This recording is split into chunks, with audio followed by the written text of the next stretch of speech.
ప్రతి సొసైటీ దగ్గర రైతులు లైన్లలో నిలబడి రోజు కూలి కూడా మానుకొని పంట మానుకొని వాళ్ళు చాలా ఇబ్బందులకు గురి అవుతున్నారు. కాబట్టి తక్షణం సరిపడా యూరియా అనేది రాదు. ఈ మధ్యకాలంలో గత 18 సంవత్సరాల నుంచి ఎప్పుడు కూడా యూరియా కొరత రాలేదు. బట్ ఇప్పుడు తీవ్రమైన యూరియా కొరతలో రైతున్నారు. అదును పోతుంది కాబట్టి వెంటనే రైతాంగానికి యూరియా సప్లై చేయాలని చెప్పి కోరుతాము. రెండోది ఏంటంటే ఇన్పుట్ సబ్సిడీ, మీరు రెవెన్యూ అధికారిగా మీకు తెలుసు, ఇన్పుట్ సబ్సిడీ ఇప్పుడు వరకు కూడా ఇవ్వలేదు రైతాంగానికి, అది కూడా తక్షణం మిమ్మల్ని కోరుతున్నాం. రెండోది ఎప్పుడు కూడా ఇన్సూరెన్స్ ప్రభుత్వమే చెల్లించేది ఇప్పటి వరకు, కానీ పంటకి 750 రూపాయలు చొప్పున ఎకరానికి 750 రూపాయలు చొప్పున చెల్లించమని కోరుతున్నారు. అది రైతు చెల్లించుకోలేని పరిస్థితిలో ఉన్నారు కాబట్టి ప్రభుత్వమే చెల్లించమని కోరుతాము. చివరగా ఏదైతే పంటలు ఉన్నాయో పంటలని వెంటనే ఆదుకోవాలి. కౌలు రైతులు ఇక్కడ ఒక సమస్య మీకు చెప్తాను సార్. లైన్లో నుంచుంటున్న రైతుల దగ్గరికి ఒక్కొక్క సొసైటీ దగ్గర ఒక్కొక్క రకమైన చెప్తున్నారు.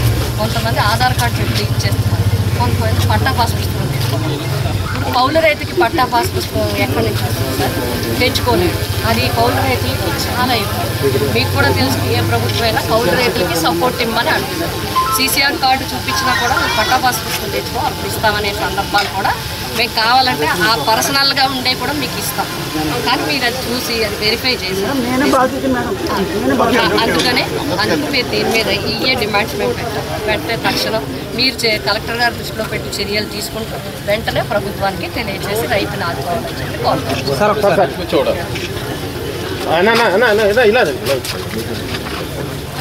ఈ యొక్క పరిస్థితి అగమ్య గోచరంగా ఉంది.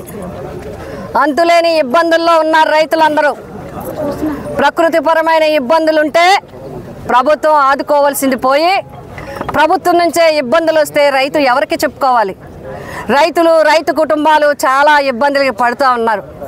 ఎన్నో మాటలు చెప్పి, ఎన్నో ఆశలు పెట్టి, ఎన్నో బాండ్లు ఇచ్చి ప్రతి గ్రామానికి అది ఇస్తాం ఇది ఇస్తామని చెప్పి సూపర్ 6 చెప్పి అనేక రకాలుగా చెప్పి అధికారంలోకి వచ్చిన తర్వాత ఈరోజు 15 నెలల వరకు ఒక పెన్షన్ తప్ప ఏవి ఇవ్వని ఈ ప్రభుత్వం మరి రైతాంగం పరిస్థితి మరీ ఇబ్బందిగా ఉంది, మరీ అగమ్య గోచరంగా ఉంది. రైతులు అన్నింటికీ కూడా ఇబ్బంది పడుతూ ఉన్నారు. ఈ ప్రభుత్వం వచ్చిన తర్వాత ఇది రెండో పంట. మొదటి పంటకి మనం చూసాం, చాలా ఇబ్బందులు పడి పంటలు వేసి ఆరుగాలం కష్టపడి రైతులందరూ కూడా సన్న చిన్నకారు రైతులు, కౌలు రైతులు, అన్ని పంటల రైతులు, వ్యవసాయ ఉద్యాన అన్ని రకాల ఆకుకూరల దగ్గర నుంచి కాయగూరల దగ్గర నుంచి అన్ని రకాల అన్ని వెరైటీల మరి పంటలు పండిస్తే మనం చూసాం. మిర్చికి లేదు, పొగాకుకు లేదు, మొక్కజొన్నకు లేదు, వేరుశనగకు లేదు, వరికి లేదు, దేనికి కూడా గిట్టుబాటు ధర లేదు. కొనే యంత్రాంగం కూడా నిర్వీర్యాన్ని చేశారు. ఎక్కడా పర్యవేక్షణ లేదు. ఎక్కడికక్కడ కూడా చాలా పకడ్బందీగా మరి వైఎస్ రాజశేఖర రెడ్డి గారి నుంచి మనం చూస్తే అందుకే ఆయన రైతు బంధు అంటారు. ఆత్మీయ బంధువు ఎవరు రైతాంగానికంటే వైఎస్ రాజశేఖర రెడ్డి గారిని ఎందుకు గుర్తు చేసుకుంటారు అంటే ఆయన రైతాంగానికి ఇచ్చిన భరోసా అలాంటిది, రైతాంగానికి ఇచ్చిన దన్ను అలాంటిది, రైతాంగానికి ఇచ్చిన సపోర్ట్ అలాంటిది. అలాగా పరిపాలనలో మాటల్లోనే కాదు, అది ముఖ్యమంత్రిగా అధికారంలోకి వచ్చిన తర్వాత కూడా రైతాంగానికి వెన్ను దన్నుగా నిలబడ్డారు వైఎస్ రాజశేఖర రెడ్డి గారు.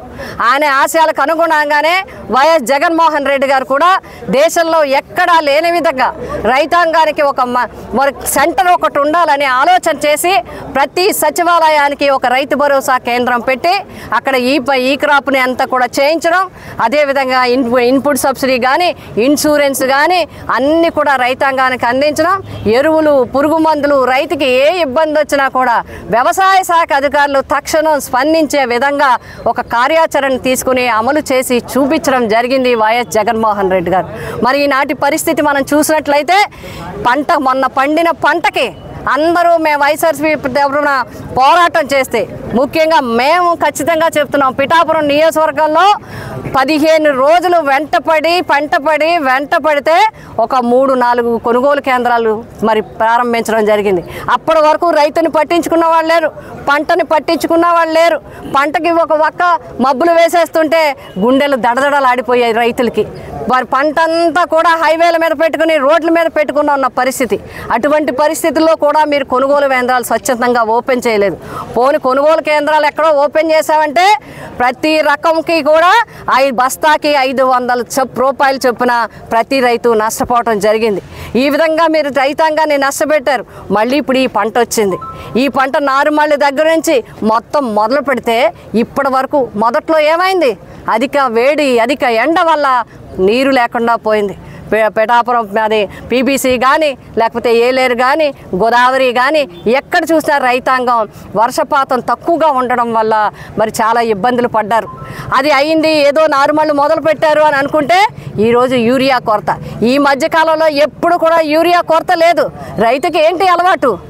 ఏ కౌలు రైతు కావచ్చు, సన్నకారు కావచ్చు, చిన్నకారు కావచ్చు, ఎవరైనా సరే పొలానికి పోతూ ఎరువు బస్తా తీసుకుని జల్లేసి చక్కగా వ్యవసాయాన్ని చేసుకునే పరిస్థితుల నుంచి ఈరోజు రోజంతా మానుకుని రోజుల తరబడి సొసైటీల దగ్గర లైన్లో నిలబడే పరిస్థితి ఈరోజు ఈ ప్రభుత్వం తీసుకొచ్చింది.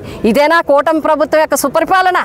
ఇదేనా సూపర్ 6 ఇచ్చే పరిపాలన అడుగుతా ఉన్నాం మేము ప్రశ్నిస్తూ ఉన్నాను. రైతాంగానికి ఎందుకు ఇన్ని కష్టాలు పెడుతున్నారు?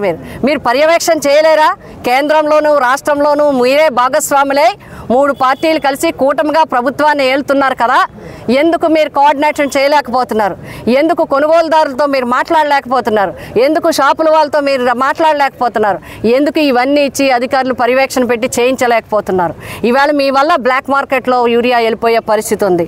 రైతాంగానికి ఒక ఎకరాకి 2 నుంచి 3 బస్తాలు కావాలి వస్తే అర బస్తాతో సరిపెట్టుకోండి లేదా బస్తాతో సరిపెట్టుకోండి అంటున్నారు. మీరు ఒకవేళ ఏ సొసైటీ కన్నా స్టాక్ వస్తే 4వ వంతు మాత్రమే రైతుకు వస్తుంది.